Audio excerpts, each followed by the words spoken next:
The Importance of Gold Now and After the Complete Victory of Socialism by Vladimir Lenin, written on the 5th of November 1921. The best way to celebrate the anniversary of a great revolution is to concentrate attention on its unsolved problems. It is particularly appropriate and necessary to celebrate the revolution in this way at a time when we are faced with fundamental problems that the revolution has not yet solved, and when we must master something new, from the point of view of what the revolution has accomplished up to now, for the solution of these problems. What is new for our revolution at the present time is the need for a reformist, gradual, cautious and roundabout approach to the solution of the fundamental problems of economic development. This novelty gives rise to a number of questions, perplexities and doubts in both theory and practice. A theoretical question. How can we explain the transition from a series of extremely revolutionary actions to extremely reformist actions in the same field at a time when the revolution as a whole is making victorious progress? Does it not imply a surrender of positions, an admission of defeat, or something of that sort? Of course, our enemies, from the semi-feudal type of reactionaries to the Mensheviks or other knights of the 2.5 International, say that it does. They would not be enemies if they did not shout something of the sort on every pretext, and even without any pretext. The touching unanimity that prevails on this question among all parties, from the feudal reactionaries to the Mensheviks, is only further proof that all these parties constitute one reactionary mass opposed to the proletarian revolution, as Engels foresaw in his letters to Bebel of 1875 and 1884, be it said in parenthesis. 1. But there is perplexity, shall we say, among friends, too. Restore large-scale industry, organize the direct exchange of its goods for the produce of small peasant farming, and thus assist the socialization of the latter. For the purpose of restoring large-scale industry, borrow from the peasants a certain quantity of foodstuffs and raw materials by requisitioning. This was the plan, or method, system, that we followed for more than 3 years, up to the spring of 1921. This was a revolutionary approach to the problem, to break up the old social economic system completely at one stroke and to substitute a new one for it.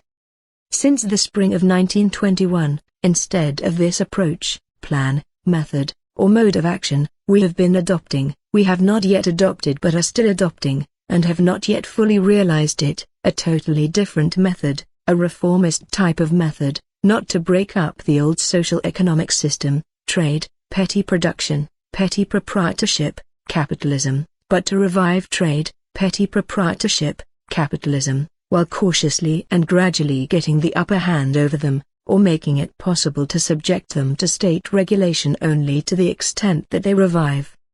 That is an entirely different approach to the problem. Compared with the previous, revolutionary, approach, it is a reformist approach. Revolution is a change which breaks the old order to its very foundations, and not one that cautiously, slowly and gradually remodels it, taking care to break as little as possible. The question that arises is this. If, after trying revolutionary methods, you find they have failed and adopt reformist methods, does it not prove that you are declaring the revolution to have been a mistake in general? Does it not prove that you should not have started with the revolution but should have started with reforms and confined yourselves to them? That is the conclusion which the Mensheviks and others like them have drawn.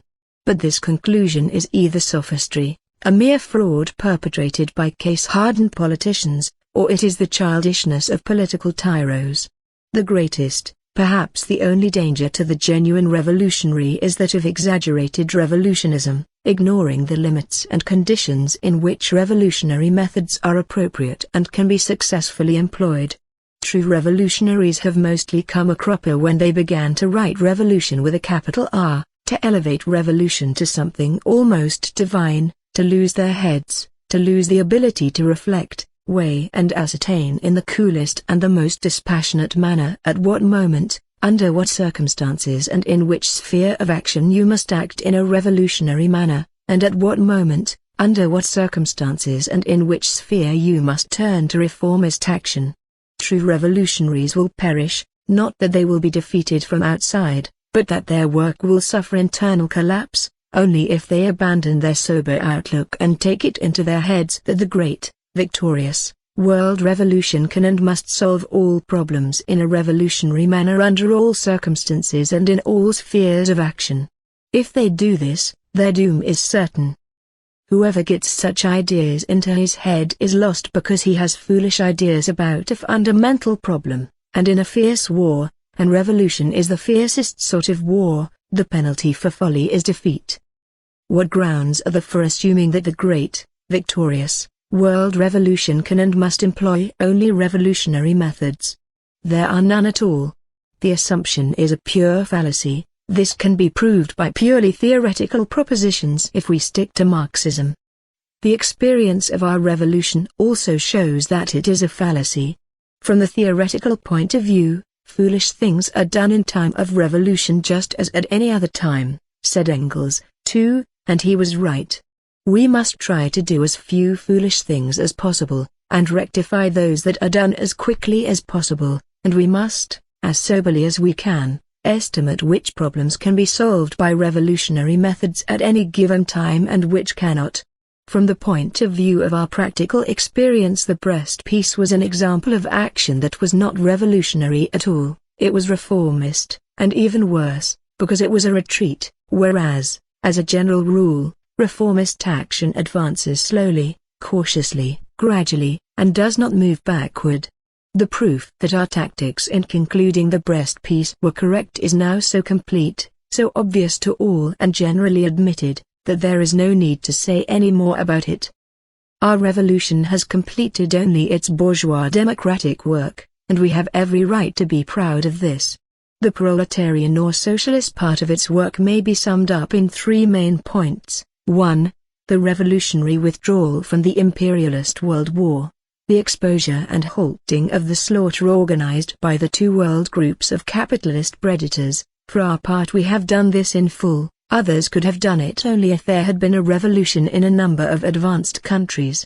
2. The establishment of the Soviet system, as a form of the dictatorship of the proletariat. An epoch-making change has been made. The era of bourgeois democratic parliamentarism has come to an end. A new chapter in world history, the era of proletarian dictatorship, has been opened. The Soviet system and all forms of proletarian dictatorship will have the finishing touches put to them and be completed only by the efforts of a number of countries. There is still a great deal we have not done in this field. It would be unpardonable to lose sight of this. Again and again we shall have to improve the work, redo it, start from the beginning. Every step onward and upward that we take in developing our productive forces and our culture must be accompanied by the work of improving and altering our Soviet system. We are still low in the scale of economics and culture. Much will have to be altered, and to be embarrassed by this would be absurd, if not worse. 3. The creation of the economic basis of the socialist system, the main features of what is most important, most fundamental, have not yet been completed. This, however, is our soundest basis, soundest from the point of view of principle and from the practical point of view, from the point of view of the RSFSR today and from the international point of view. Since the main features of this basis have not yet been completed, we must concentrate all our attention upon it.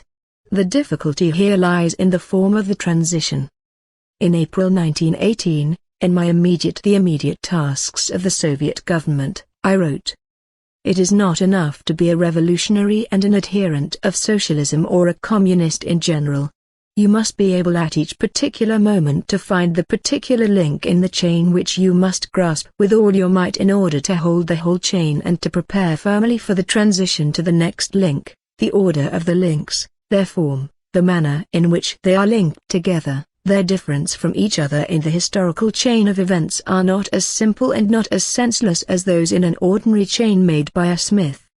At the present time, in the sphere of activity with which we are dealing, this link is the revival of home trade under proper state regulation, direction. Trade is the link in the historical chain of events, in the transitional forms of our socialist construction in 1921-22, which we, the proletarian government, we, the ruling Communist Party, must grasp with all our might. If we grasp this link firmly enough now, we shall certainly control the whole chain in the very near future. If we do not, we shall not control the whole chain, we shall not create the foundation for socialist social and economic relations. Communism and trade? It sounds strange. The two seem to be unconnected, incongruous, poles apart. But if we study it from the point of view of economics, we shall find that the one is no more remote from the other than communism is from small peasant, patriarchal farming. When we are victorious on a world scale, I think we shall use gold for the purpose of building public lavatories in the streets of some of the largest cities of the world. This would be the most just and the most educational way of utilizing gold for the benefit of these generations which have not forgotten how, for the sake of gold, 10 million men were killed and 30 million maimed in the Great War for Freedom, the War of 1914–18, the war that was waged to decide the great question of which peace was the worst, that of Brest or that of Versailles, and how, for the sake of this same gold, they certainly intend to kill 20 million men and to maim 60 million in a war, say, in 1925, or 1928, between, say, Japan and the USA, or between Britain and the USA, or something like that. But however just, useful, or humane it would be to utilize gold for this purpose, we nevertheless say that we must work for another decade or two with the same intensity and with the same success as in the 1917–21 period, only in a much wider field, in order to reach this state. Meanwhile, we must save the gold in the RSFSR, sell it at the highest price, buy goods with it at the lowest price. When you live among wolves, you must howl like a wolf, while as for exterminating all the wolves, as should be done in a rational human society, we shall act up to the wise Russian proverb, boast not before but after the battle. Trade is the only possible economic link between the scores of millions of small farmers and large-scale industry. If there is not alongside these farmers an excellently equipped large-scale machine industry with a network of power transmission lines, an industry whose technical equipment, organizational superstructures and other features are sufficient to enable it to supply the small farmers with the best goods in larger quantities, more quickly and more cheaply than before. On a world scale this has already been achieved, this condition already exists. But the country, formerly one of the most backward capitalist countries, which tried alone directly and at one stroke to create, to put into use, to organize practically the new links between industry and agriculture, failed to achieve this task by direct assault, and must now try to achieve it by a number of slow, gradual, and cautious siege operations. The proletarian government can control trade, direct it into definite channels, keep it within certain limits. I shall give a very small example. In the Dunit space a slight, still very slight, but undoubted revival in the economy has commenced, partly due to a rise in the productivity of labor at the large state mines, and partly due to the leasing of small mines to peasants. As a result, the proletarian government is receiving a small additional quantity, a miserably small quantity compared with what is obtained in the advanced countries, but an appreciable quantity considering our poverty-stricken condition, of coal at a cost of, say, 100, and it is selling this coal to various government departments at a price of, say, 120, and to private individuals at a price of, say, 140.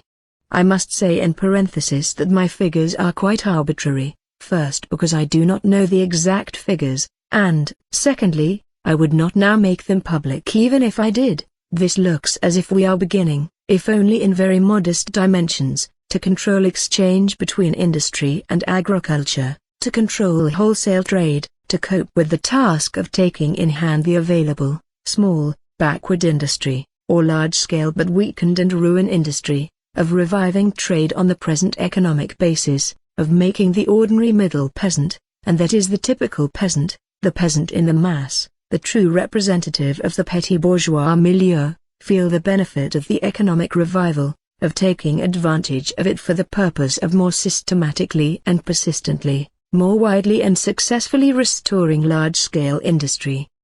We shall not surrender to sentimental socialism, or to the old Russian, semi-aristocratic, semi-Muzzic and patriarchal mood, with their supreme contempt for trade. We can use, and, since it is necessary, we must learn to use, all transitional economic forms for the purpose of strengthening the link between the peasantry and the proletariat, for the purpose of immediately reviving the economy of our ruined and tormented country, of improving industry, and facilitating such future, more extensive and more deep-going, measures as electrification. Marxism alone has precisely and correctly defined the relation of reforms to revolution, although Marx was able to see this relation only from one aspect, under the conditions preceding the first to any extent permanent and lasting victory of the proletariat, if only in one country. Under those conditions, the basis of the proper relation was that reforms are a byproduct of the revolutionary class struggle of the proletariat. Throughout the capitalist world this relation is the foundation of the revolutionary tactics of the proletariat, the ABC, which is being distorted and obscured by the corrupt leaders of the Second International and the half-pedantic and half-finicky knights of the Two and a Half International. After the victory of the proletariat, if only in one country, something new enters into the relation between reforms and revolution. In principle, it is the same as before, but a change in form takes place, which Marx himself could not foresee, but which can be appreciated only on the basis of the philosophy and politics of Marxism. Why were we able to carry out the Brest retreat successfully? Because we had advanced so far that we had room in which to retreat. At such dizzy speed, in a few weeks, from October 25, 1917, to the Brest Peace, we built up the Soviet state, withdrew from the imperialist war in a revolutionary manner and completed the bourgeois democratic revolution so that even the great backward movement, the Brest Peace, left us sufficient room in which to take advantage of the respite and to march forward victoriously against Kolchak, Denikin, Yudenich, Pilsudski and Wrangel.